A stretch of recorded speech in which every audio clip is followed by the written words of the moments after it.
మనకు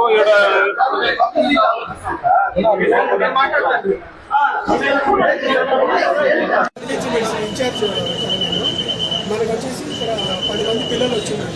వాళ్ళు acute G అంటారు, అదే గ్యాస్ట్రైటిస్ వాంతులు బేదులు అవుతున్నాయి.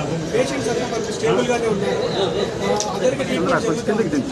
వాళ్ళని ఇక్కడ అపోలో తరఫున అడ్మిట్ చేపిస్తున్నాము. గవర్నమెంట్ హాస్పిటల్లో సపరేట్ వార్డు కూడా మెయింటైన్ చేస్తున్నాము. ప్రజెంట్ అయితే పేషెంట్స్ అందరూ స్టేబుల్ గా ఉన్నారు. ఒక 10 పీపుల్ ఉన్నారు.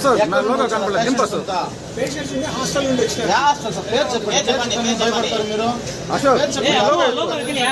చంద్ర నా లోగో పైకి పెట్టింది.